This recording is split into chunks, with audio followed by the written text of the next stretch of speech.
Hello, good morning. Okay na? Mga kababayan, Assalamualaikum warahmatullahi wabarakatuh. Madayaw, maayong adlaw, kaninyong tanan. Magandang araw sa inyong lahat. Sa mga nakaraang araw, marami ang humihingi ng reaksyon, komento, o damdamin. Damdamin ko sa issue ng impeachment na naihain laban sa akin. Sa kabila ng aking mga naging pahayag ukol sa planong impeachment sa mga nakaraan na buwan, ang tanging masasabi ko na lamang sa puntong ito ay God save the Philippines. Bukod dito, nais ko na lang ipaabot ang aking taus-pusong pasasalamat sa mga kababayan na patuloy na nagdarasal, sumusuporta, nagtitiwala, at patuloy na nagmamahal sa akin. Manalig kayo dahil sa taong bayan ang tagumpay. Syukran. 3 questions, no follow-up. Okay. Oh. How are you? Ay, ayoko na. I'm okay. You've seen the list of those who signed, ma'am? Oo. Marami doon, mga inaanak, mga kumpare, mga naging support sa inyo. What's your reaction? Sabi kasi, ito lang daw basahin ko. Promise me lang, isang na yun. We've already started preparing the moment Franz Castro announced the impeachment plans, which was November of 2023. So November of 2023, there were already lawyers doing their work for the impeachment. So we leave it to the lawyers. Last question. Last question.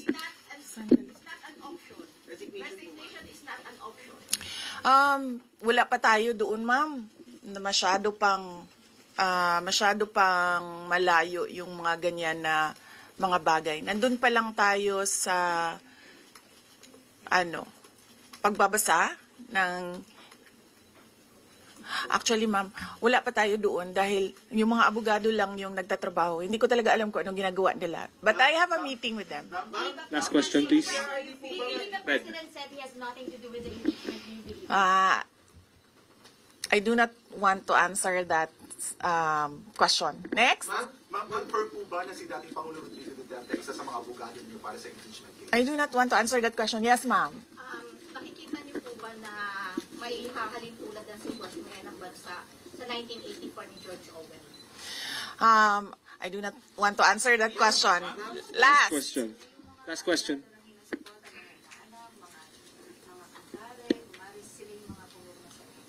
Paniwala ko lang, no, if you have to explain or defend your signature in a yes petition for impeachment, then you feel that you have done something wrong. Kasi kung wala ka namang ginawang mali, bakit mo i-defend yung pirma mo? Thank So you. yun yung paniwala ko. Ma'am, naniniwala po ba kayo na may gumalaw po for the impeachment? May gumalaw po na parang money involved? I do not want to answer that question. Yes. How will you be endorsing senators, lalo na po sa PDP slates, especially that may possibility na mag-overlap yung trial sa next Congress? Hindi pa namin napapag-usapan kung ano yung gagawin ko for the upcoming campaign and election. Pero nasabi ko na noon na patuloy yung trabaho namin, and isa sa mga trabaho namin ay gusto namin tumulong sa Commission on Elections in voter education, particularly yung wag mo ibenta yung boto mo, wag gumamit ng dahas during campaign and election day, yung mga ganon. Ma'am, payo niyo lang po sa ating mga kababayan sa nangyayari po ngayon sa ating bansa.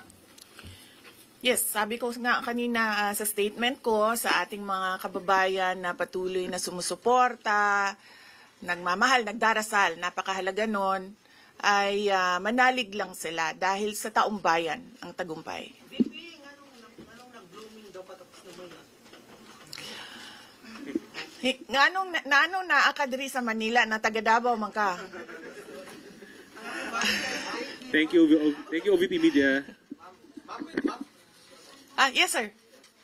Sabi niyo po late last year parang prepare na kayo para dito. Pwede po i-brief na kami kung right now po after i-transmit sa Senate, saan na po yung preparation? May legal team po ba and nasa ano? Well, may meeting kami mamayang hapon dahil nag-meeting sila kahapon. Hindi ako sumali. So, merong briefing, legal briefing mamaya ang mga lawyers. So, I will know more this afternoon. Makikita nyo na yan pagpasok nila ng kanilang entry of appearance. Ma'am, tuloy po ang trabaho kahit may pinaghahandaan po kayo impeachment. Yes, sir. Opo. Kakatapos lang po ng planning conference ng Office of the Vice President. So we did it last Tuesday, Wednesday, and Thursday para po sa 2025 and 2026. So for 2025, may mga maapektuhan ba na programs ng OVP? Yes, nag-announce na kami no na wala kaming wala kaming burial and medical assistance dahil tinanggal yung line na yon sa budget So hindi ka na pwede maglagay ng budget How doon. about the other programs now? Tutuloy siya. How confident are you that you won't be convicted in the impeachment court? Wala pa tayo. Masyadong pang malayo yan, ma'am. Wala pa tayo. Hindi pa natin inaano yan. Final question, please. Ina-assess ngayon. Final question. Number one for Nagtanong ka na ba? Kanina? Sige, ikaw. Final question, You Lance. said before na you're seriously considering to run for 2028. Now na may impeachment na, are you more decided to run in 2028? Okay. So, wala pa tayo dyan.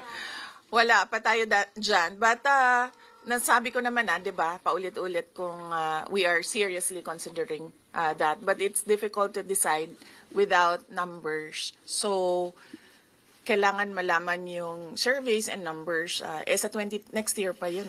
Oo. Sir, nagtanong ka na? Sir. Kyodo Yes, News, sir. Ron. What are you concerned na yung possible consequence that you can be disqualified from public office kung magkaroon ng conviction? Yes, sir. Oo. Alam ko po yung penalties ng impeachment. And the moment na nag-resign ako sa Department of Education, before ako nag-resign sa Department of Education, pinag-isipan ko na lahat yan. Ma'am, sa Sir. ngayon ba masasabi ninyo na lalo pa kayong nainganyo na ituloy ang pagtakbo sa 2028 presidential election? Nasagot ko na ata yung kanina sa question ni Sir na nakaitim. Sir. Number one in the articles of impeachment was your assassination threat to the president. Do you regret making that statement last week? I did not make an assassination threat to the president. Sila lang nagsasabi niyan. Sila lang From the nagsasabi Fuji. may assassination. Sila nagsasabi may assassin, may gunman. Next, Fuji TV. Not say that. Sola. Ano po kayo if confident kayo sa numbers ng House and sabi nyo, hindi kayo confident and nagkatotoo nga. Ngayon sa Senate, you said na parang meron kayong confidence sa mga senador. So, ngayon, how do you feel about that? You still feel confident with the numbers in the Senate? Sandali, Mama. Kailan ko sinabi yun may confidence ako sa numbers sa Senate? Just sit down. Yung Ano exact na sinabi ko? Sorry I cannot remember the exact words that I used. Parang medyo confident kayo with regards sa Senate, sa mga friends and allies. Unlikely ako magsasabi ng ganyan ba. Pero I need I will answer that next time. Now, sa Senate, supposedly receive nila yung impeachment complaint the other day, pero nag-close sila kagad because of the last session. Well, that is their prerogative as a body, no? So, we have to respect the Senate kung ano yung desisyon nila. So far, you feel assured about your allies in the Senate? We haven't talked. I have not talked to my friends in the Senate. Wala. Last question, please. Bakit? She's going to block daw the impeachment po, ma'am. Sabi daw po niya, she opposed the impeachment daw po. Bakit kaya? Maybe we should ask. Maybe we should ask her first. Bakit niya ibablock yung impeachment? How do you feel po? Sabi ni BBM, hindi niya supportado yung impeachment. Pero number one na, unang-unang pumirma yung anak niya. Consulted actually. He would consult. Kasi sabi, ito lang daw basahin ko.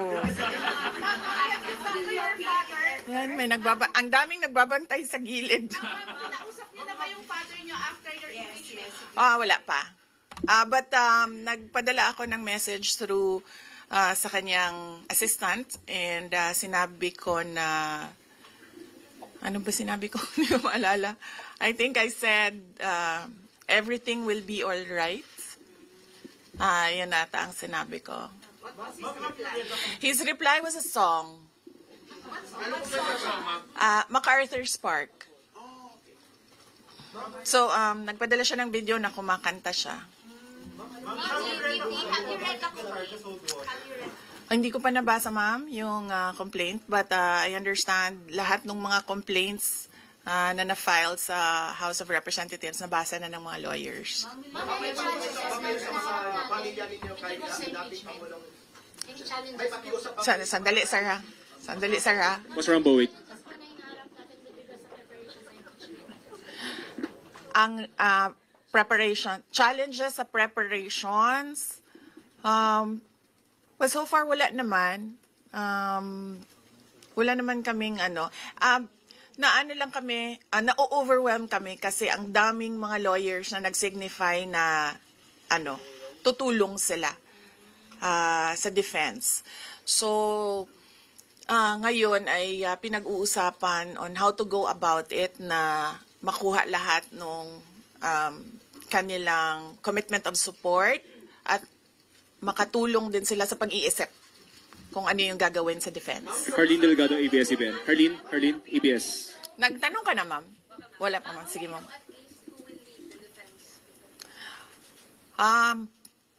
Sabihan ko na lang sila na mag-announce na sila kung gusto na nila mag-announce. Pero yung father niyo kasama pa rin?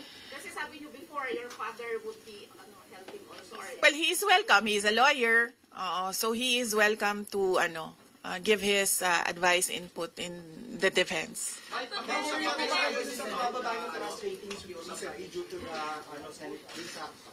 I will not answer that question. Yes, I'm sorry. Yes? Yes. So what happened was, nag-indefinite leave siya, and then she was admitted to the hospital doon sa Davao City na hospital siya, and then discharge siya ng mga doctors with ulitin ko. Si Yusek Zulaika Lopez, nag-indefinite leave siya after nung sa veterans hospital admission niya. Umuwi siya ng Davao, and then na-hospitalize siya doon. And then sabi ng doctors niya, we will discharge you but you have to come back ngayon ata, February, for further tests. And then bumalik siya for 1 day dito. Noong January, bumalik siya for 1 day dito sa Office of the Vice President, and she said na mag-leave siya for 2 months. And then I said yes, take the time that you need for your health. And then after a week, bumalik siya. Noong January, after a week, bumalik siya dito, and then she said, hindi ako mag-leave. So sabi ko, okay, welcome back. Ma'am, pag-usap niyo sa INC, meron ba pakikipag-usap kayo sa INC? Dahil sila po yung nag-rally against para wag ituloy yung impeachment. Hindi pa po kami nagkausap ng INC, sir. Pero nagpapasalamat po ako sa INC at sa buong sambayanan sa kanilang pananawagan ng kapayapaan. Ma'am, kamusta po ang staff ng Nagtanong ka na, sir? Wala pa, sir. Hindi ko masabi yan ngayon, sir. Wala pa kami dyan. Ma'am, Miss Is. Nagtanong ka na, ma'am, wala pa. Miss Is. Would you consider former President Duterte to be your lead defense? He will, maybe if he wants to, he can be part of the defense team. But because of his age and because of rigorous preparations in an impeachment case, baka sabihin ko sa kanya na wag na lang siyang mag-lead. Dahil medyo may edad na si former President Rodrigo Duterte. He's already 80 years old this year. Ma'am, kamusta po ang staff ng OVP after they heard about the impeachment po, ma'am? Ano po naramdaman po nila na when you were impeached by the House? Ano po naramdaman ng staff ng OVP in general? Are they sad? Are they worried po ba, ma'am? Hindi ko alam, pinagtatawanan lang nila ako dito sa gilid kasi hindi daw ako sumunod. Sabi, basahin lang daw talaga ito. Ha? Okay. Kung pwede namang hindi, and I understand, pwede naman. Hindi na. Oo. Kasi baka ma-intimidate lang sila lahat sa presence ko doon. May mga plano po ba kayo para itulak ang pag-audit, lalo na po sa mga kongresista natin na ginagamit ang pera o pondo ng gobyerno para sa black propaganda against you? Hindi ko na muna sagutin yung tanong na yan ngayon, ma'am. Doon muna tayo sa God Save the Philippines. Mika, ma'am, Reuters. dissuade or encourage your supporters in case they go to the street to rally? Sa panahon ngayon, ma'am, na sobrang mahal ng presyo ng mga bilihin, lalong-lalo na ng pagkain, sasabihin ko sa mga supporters sa taong bayan na unahin muna nila ang trabaho and negosyo nila kesa sa mag-rally sila sa mga daan. Dahil marami o lahat tayo breadwinners. So merong mga bata or merong mga kapamilya na nagdedepende sa atin. At tayo naman ang social media capital ng buong mundo. Kung gusto talaga nilang magsalita at tumulong, doon na lang sila sa social media kung saan nakakatrabaho pa rin sila. Pero nagagawa nila kung ano yung nararamdaman nila na gusto nilang gawin. At yun ay magsalita at marinig sila ng taong bayan at ng mundo. Mika Flores, Reuters. Are you not confident that you have enough allies to avoid a conviction in the Senate acting as an impeachment? Hindi ko pa naisip yan, sir. I've not counted numbers of votes in the Senate, so we are not there yet. We are still, the legal team is still in the preparation of the defense and what we will do moving forward. Ma'am, are you too betrayed? Marami mga congressmen kami. 70%.